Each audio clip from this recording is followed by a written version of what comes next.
Floor to Ms. Joyce Msuya. Thank you, Madam President. Yemen's humanitarian catastrophe is about to get much worse. The truce represents a landmark step forward, and we hope a solution can be found quickly to reopen roads around Taiz, as the Special Envoy has just outlined. But the truce alone will not be enough to stop what we fear is coming. Humanitarian needs across the country, including risk of famine in some areas, could rise sharply in the coming weeks and months. The international community must act quickly and decisively to stop this. In our briefing a few weeks ago, we warned about rising needs due to economic problems, a worsening environment for aid workers, and a collapse in humanitarian funding. Let us review where these issues stand. First, the economy and rising needs. Last month, we called for action to protect Yemen's economy from domestic challenges and from the impact of the war in Ukraine. This remains urgent. The exchange rate, which is a key factor in how much food people can afford to eat, is still collapsing. It's now trading at about 1,120 rial to the dollar in Aden. Most of the currency's gains since the truce have now been wiped out. That means many more families are going hungry again. The Ukraine war is also threatening the supply chains that bring in Yemen's food, nearly 90% of which must be imported. Last year, just under half of all of wheat came from Russia and Ukraine. When those supplies were cut off in February, Yemeni importers moved quickly to find other sources. But rising global prices, diminished access to capital, and other challenges are making it much harder for importers to keep those supply chains working. Given the acute emergency, quick action is needed to address these challenges. In April, Saudi Arabia and the United Arab Emirates announced a $3 billion economic support package for Yemen. We are encouraged by recent discussions between these donors and Yemen on the way forward for this package. Once disbursed, it has potential to stabilize the economic freefall that is fueling a rise in hunger and other needs. This is urgently needed. We are also encouraged by recent positive exchanges between the governments of Yemen and India on facilitating wheat exports from India. Commercial wheat imports from India have emerged as a key supply line for Yemen in the wake of the Ukraine war. Beyond these efforts, we also reiterate our call to strengthen Yemen's economy more broadly, including through the UN economic framework. Addressing the economic drivers of Yemen's crisis could quickly and dramatically decrease humanitarian needs across sectors. My second point, Madam President, is that aid work is becoming more difficult and more dangerous, which we also warned about last month. Unfortunately, providing life-saving assistance remains challenging. Intimidation and incitement against aid agencies have continued across Yemen. This is being fueled by misinformation amplified through social media, messaging apps, and in some public forums. In Houthi-held areas, staff movements have also become more difficult in recent weeks due to bureaucratic impediments for Yemeni aid workers traveling abroad for professional reasons. Houthi authorities are also increasingly enforcing restrictions that curb women's full participation in humanitarian action, both as aid workers and as aid recipients. And 8 months after repeatedly promising their quick release, security officials in Sana'a continue to detain 2 United Nations staff members, a violation of UN privileges and immunities.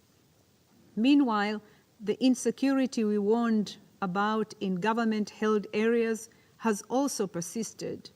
Since our last briefing, there have been 5 more carjackings of aid agency vehicles, or more than 1 every week.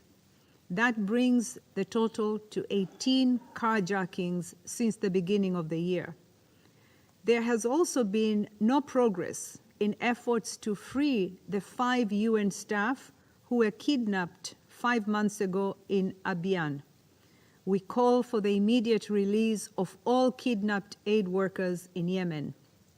We are also working with all stakeholders to address these issues, and we especially want to recognize the good engagement we've had with the government on security concerns.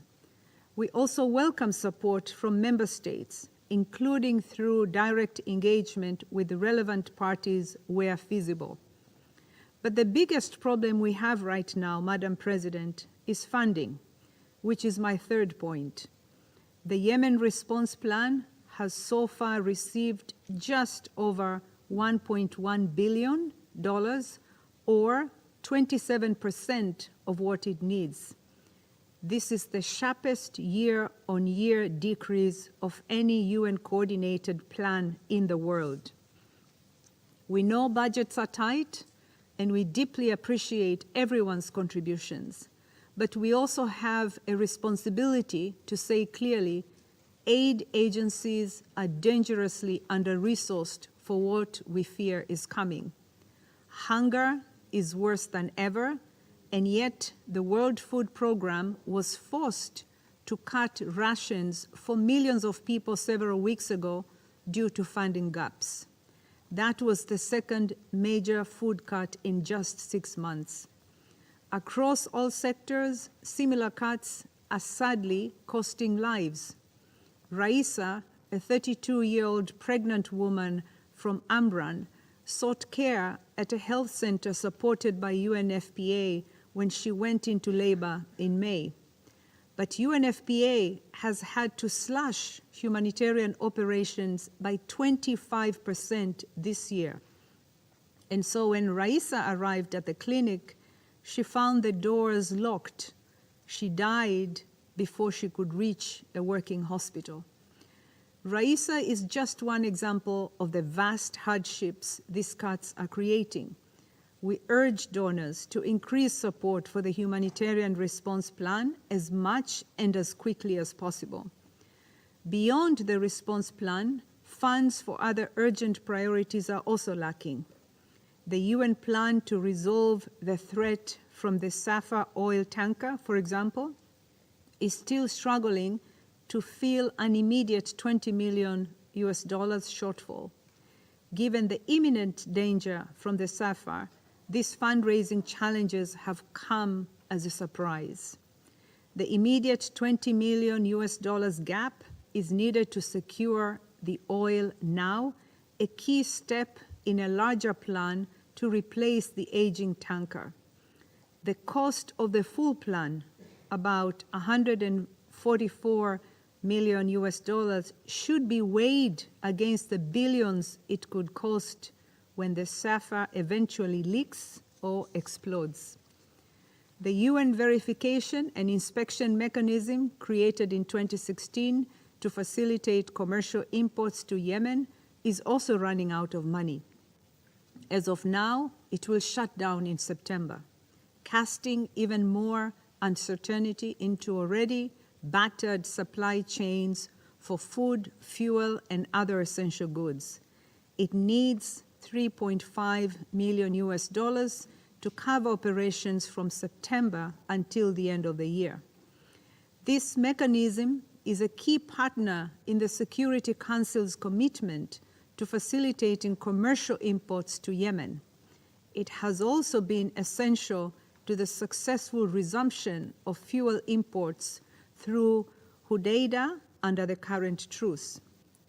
Madam President, discussions are underway on many of the concerns I have just outlined.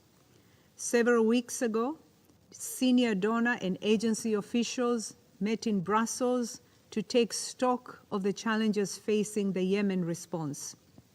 Participants called for better access, more demining, better program quality, closer monitoring of famine risk, more development support, and stronger advocacy, among other key objectives. We could not agree more. We also hope the resources, political and financial, will be available to deliver what we all agree is urgently needed. Aid agencies have also just completed an independent evaluation of the humanitarian response in Yemen from 2015 to 2021. The evaluation confirms the response helped to save lives and prevent the total collapse of basic services. But it also identifies serious shortcomings, including program quality, data problems, and more. We are already working to address many of these issues and are eager to collaborate with all our partners, Yemeni and international, in doing so. This will be a major focus over the coming months.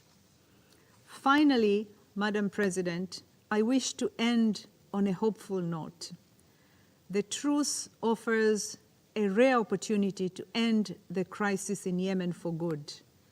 Efforts to address and ultimately to reduce humanitarian needs should be part and parcel of seizing this opportunity. We should have been there for Raisa.